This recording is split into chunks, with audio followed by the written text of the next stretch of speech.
Imagine villains so ridiculous at first glance that you'd laugh them off, only to realize they've unleashed chaos on an epic scale in the Marvel Universe.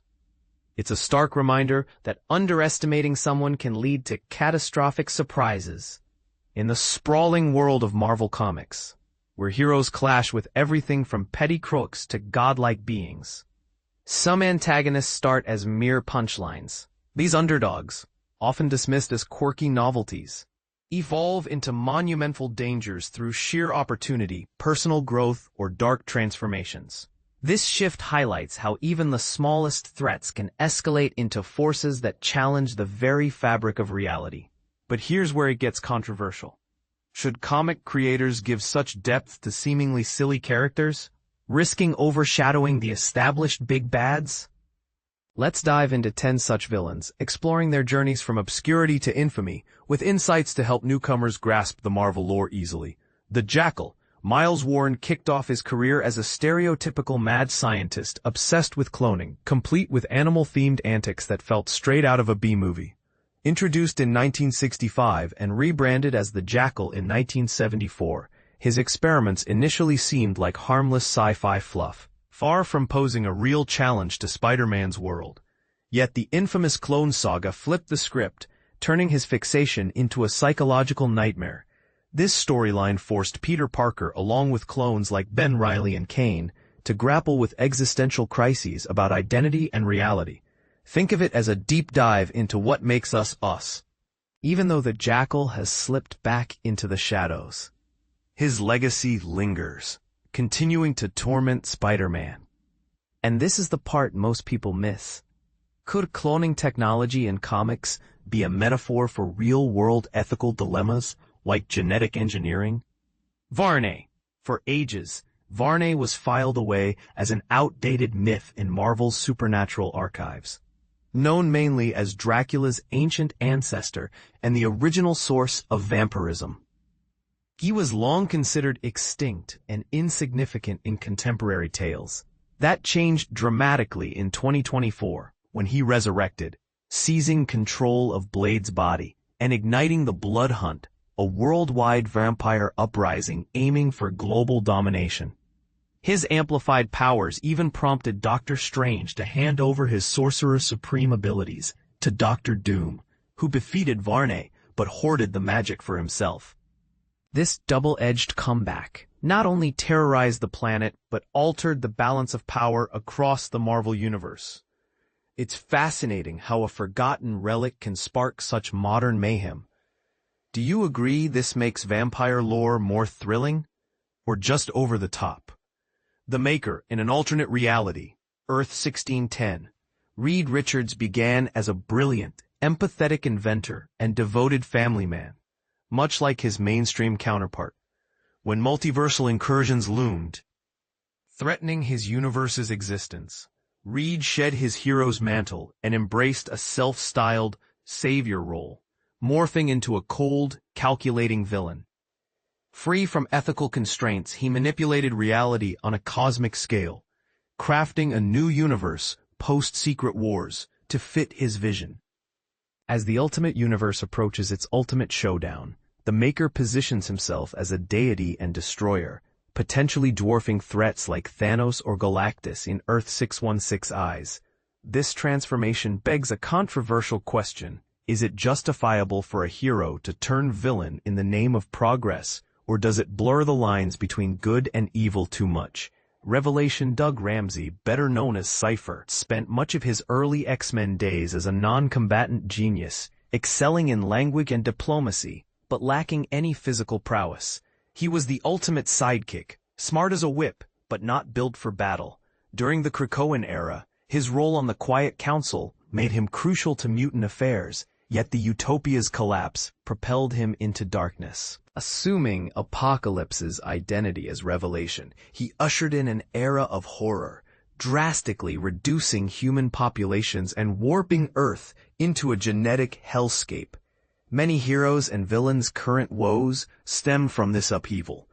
Beginners might wonder, how does a support character become a world-altering force?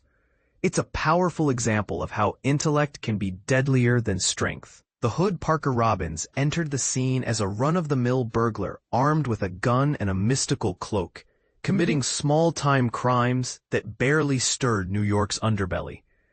Early run-ins with street heroes made him seem like just another minor nuisance. Unbeknownst to many, he climbed the villain ladder through pacts with demonic entities like Dormammu and ties to powerful groups. He's battled cosmic horrors such as the Void and Chthon, aided in the siege of Asgard, and even influenced universal fates during incursions. Plus, bonding with Zarathos turned him into a Ghost Rider variant.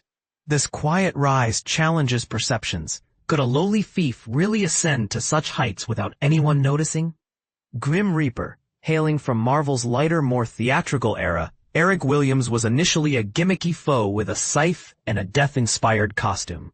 Driven by sibling rivalry against Wonder Man, his abilities were erratic, keeping him in the mid-tier of Avengers adversaries for years. Tom King's Vision series recast him entirely.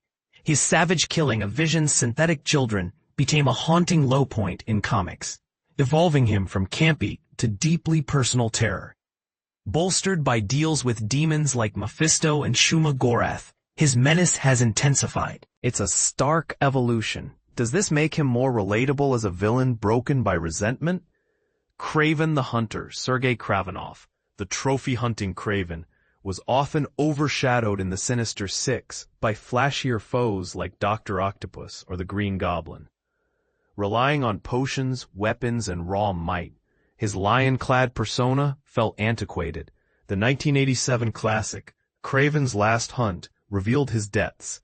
He faked Spider-Man's death, buried him, and donned the web-slinger's identity to assert dominance, unveiling a cunning killer plagued by inner turmoil.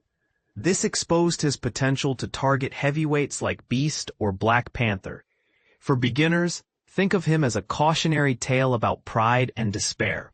Could his self-sabotage be his greatest weakness? Mysterio Quentin Beck is the epitome of absurdity, a former stuntman using illusions, smoke, and gadgets to deceive. No superpowers, just clever tricks, sometimes amplified by magic. Yet, his manipulation led to one of Marvel's darkest tales. In Old Man Logan, he tricked Wolverine into massacring the X-Men with fake threats, something even mighty villains like Apocalypse couldn't pull off. It proves deception trumps brute force, and this is the part most people miss. Does this mean strategy is the ultimate superpower in comics? Red Hulk General Thaddeus Thunderbolt Ross chased the Hulk for years as a symbol of human hubris, wielding no real strength against gamma-powered foes. His obsession represented the limits of mankind versus the extraordinary. Exposure to gamma rays changed everything. He became Red Hulk, with Hulk-like might and heat projection, posing a major peril before softening into an anti-hero and avenger. This shift illustrates transformation's power. Controversially, does it excuse a villain's redemption? Michael Korvac started as a mundane cyborg created by aliens, lacking the flair of top villains and clashing only with minor heroes. Absorbing the power cosmic elevated him to a reality-altering entity with god-level intellect and control over matter and energy galaxy-wide. He even rebuilt Battleworld recently. This ascent makes him a titan. Should seemingly ordinary beings be allowed such godhood in stories? These villains remind us that in Marvel, the journey from joke to juggernaut is thrilling and unpredictable. But here's where it gets controversial. Does evolving minor characters undermine the gravity of established threats, or enrich the universe? What do you think? Should more villains get such makeovers? Is there a line between clever storytelling and overkill? Share your opinions in the comments. I'd love to hear if you agree or disagree.